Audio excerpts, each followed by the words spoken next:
আসসালামু আলাইকুম, কেমন আছেন সবাই? এখন যেহেতু তালের সময়, এইজন্য তালের অনেক মজাদার একটা রেসিপি নিয়ে চলে এসেছি। আর আজকে যে রেসিপিটা তালের আপনাদের সাথে শেয়ার করছি, এইটা আমার ভীষণ পছন্দের। তালের কোনো খাবার না খেলে আমি বছরে এইটা একবার হলেও অবশ্যই খেয়ে দেখব। আপনারা হয়তো দেখে বুঝতেই পেরেছেন, আজকে তালের চুই পিঠা বা হাতে কাটা সেমাই যেটাই বলেন না কেন, সেই মজাদার রেসিপিটাই আজকে আপনাদের সাথে শেয়ার করব। তো চলুন আর দেরি না করে তালের মজাদার চুই পিঠার রেসিপিটা দেখে নেওয়া যাক। এই তো প্রথমে চুলায় একটা কড়াই বসিয়ে এরপরে হাফ কাপ মতো তালের পিউরি নিয়ে নিয়েছি। এখন তালের পিউরিগুলোকে নাড়াচাড়া করে একটু গরম করে নেব। আর যখন খুব ভালোভাবে গরম হয়ে যাবে, এই সময় একটা বাটিতে 4 ভাগে 3 ভাগ গমের আটা আর 1 ভাগ চালের আটা নিয়ে নিয়েছি। আর এই তো এখন আমি এই তালের পিউরির মধ্যে দিয়ে খুব ভালোভাবে নাড়াচাড়া করে একটা ডো বানিয়ে নেব। আর আটা কতটুকু দিতে হবে এর নির্দিষ্ট কোনো মাপ বলতে পারছি না। হাফ কাপ তালের মধ্যে আটা দিয়ে এই তো সেদ্ধ করে নেব যতটুকু লাগবে আর কি। একেবারে যেরকম আমরা রুটির আটা সেদ্ধ করি ঠিক সেম একইভাবে সেদ্ধ করে নেব। আটা দিয়ে এই তো খুব ভালোভাবে খুন্তির সাহায্যে নাড়াচাড়া করে খুব ভালোভাবে সেদ্ধ করে নিলাম। তালের পিউরি ও আটা দিয়ে যে খামিরটা বানিয়েছিলাম খুব ভালোভাবে মথে এরপরে এই তো হাত দিয়ে খুব সুন্দর করে, দেখতেই পাচ্ছেন, চুই পিঠা বানানো হয়ে গিয়েছে। এছাড়া অনেকেই বলেন হাতে কাটা সেমাই। আজকে এই চুই পিঠাগুলো হাতে আমার শাশুড়ি বানিয়েছে। আর দেখতেই পাচ্ছেন কতটা সুন্দর করে বানিয়েছে। একেবারে সবগুলো একই রকমের। লম্বা লম্বা চুই পিঠা ছাড়াও কিন্তু একটু গোল গোল করে দিয়েছে। আসলে এমনিতেই আমার শাশুড়ি ইচ্ছে করে দিয়েছে দেখতে ভালো লাগার জন্য। এটার কোনো নিয়ম নাই যে এইভাবেই বানাতে হবে। আমরা তো সবাই জানি হাত দিয়ে কিভাবে চুই পিঠাগুলো বানাতে হয়, এই জন্য আর সেইগুলো আপনাদের সাথে শেয়ার করলাম না। তো এখন আমি রান্নার প্রসেসটা আপনাদেরকে দেখিয়ে দেব।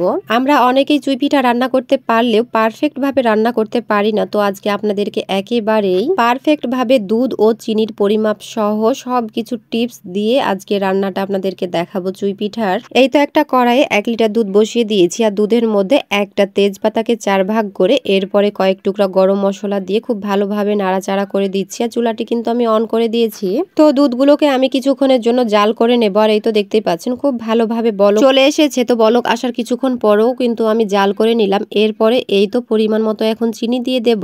1 কেজি দুধের জন্য এখানে 1 কাপ পরিমাণ চিনি লাগবে। এই তো 1 কাপ চিনি দিয়ে এখন আমি খুব ভালোভাবে নাড়াচাড়া করে দিলাম। চিনি দেওয়ার পর দুধগুলোকে আমি বেশ কিছুক্ষণের জন্য জাল করে নেব। আসলে চিনি থেকে কিন্তু এক্সট্রা একটা পানি বের হয়, এই জন্য দুধগুলো কিছুক্ষণের জন্য জাল করে যে এক্সট্রা পানিটা বের হবে সেই পানিটা শুকিয়ে নেব। আর এই তো এই সময় আমি চুই পিঠাগুলো দুধের মধ্যে দিয়ে খুব ভালোভাবে নাড়াচাড়া করে দিচ্ছি। আপনাদেরকে একটা টিপস বলে দিই, চুই পিঠাগুলো দুধের মধ্যে দেওয়ার আগে চিনি দিয়ে খুব ভালোভাবে জাল করে নেবেন আর একটু কমিয়ে নেবেন দুধটা। অনেকেই কিন্তু চুই পিঠাগুলো দিয়ে তারপরে চিনি দেয়। এই ক্ষেত্রে কিন্তু দুধের মধ্যে আমাদেরকে যতটুকু চুই পিঠাগুলো সেদ্ধ করতে হবে চিনিটা পরে দিলে কিন্তু আরো বেশিক্ষণ সেদ্ধ করতে হয়। মানে দুধের পরিমাণ যেহেতু বেড়ে যায়, এই জন্য তখন কিন্তু চুই পিঠাগুলো গলে যাওয়ার অনেকটাই সম্ভাবনা থাকে। এই জন্য অবশ্যই চুই পিঠাগুলো দুধের মধ্যে দেওয়ার আগে চিনি দিয়ে দুধগুলোকে খুব ভালোভাবে জাল করে এরপরে চুই পিঠাগুলো দেবেন। তাহলে দেখবেন চুই পিঠাগুলো আরো বেশি খেতে ভালো লাগবে আর এর টেস্ট আরো অনেক বেড়ে যায়। আর এই তো দুধের মধ্যে চুই পিঠাগুলো দেওয়ার পর থেকে আমি খুব ভালোভাবে নাড়াচাড়া করছি আর বেশ কিছুক্ষণ খুব ভালোভাবে জাল করে নিচ্ছি। আর এই তো দেখতেই পাচ্ছেন দুধের উপর দিয়ে চুই পিঠাগুলো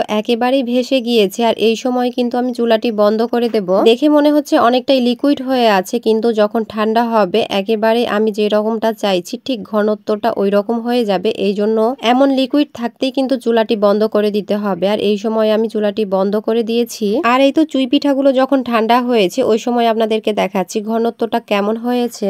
একেবারে পারফেক্ট ঘনত্ব হয়েছে। আসলে এই রকম ঘনত্বটাই আমাকে বেশি ভালো লাগে। খুব যে বেশি ঝোল হয়ে আছে এমনটাও না, আর একেবারেই যে ঘন হয়ে গিয়েছে তাও না। আপনারা হয়তো দেখে বুঝতেই পারছেন চুই পিঠাগুলো যখন আমি রান্না বন্ধ করেছিলাম ওই সময় কতটা লিকুইড হয়েছিল, কিন্তু এখন ঠান্ডা হওয়ার পর একেবারে সুন্দর একটা ঘনত্ব চলে এসেছে। আর এই তালের চুই পিঠাগুলো খেতে অনেক অনেক বেশি মজার। একেবারে সহজ ভাবে ও অনেক টিপস দিয়ে আপনাদের সাথে এই মজাদার তালের চুই পিঠার রেসিপিটা শেয়ার করলাম। মজাদার এই তালের চুই পিঠার রেসিপিটা ফলো করে অবশ্যই একবার হলেও বাসায় রান্না করে দেখবেন। বাসার সবাই আপনার এই তালের চুই পিঠার রেসিপিটা খেয়ে অনেক অনেক প্রশংসা করবে। সত্যি কথা বলতে এক কথায় মুখে লেগে থাকার মতো এই তালের মজাদার চুই পিঠার রেসিপিটা। তো পুরো রেসিপিটা যদি আপনাদের ভালো লেগে থাকে অবশ্যই একটা লাইক, কমেন্ট ও শেয়ার করে দেবেন। ধন্যবাদ সবাইকে। আল্লাহ হাফেজ।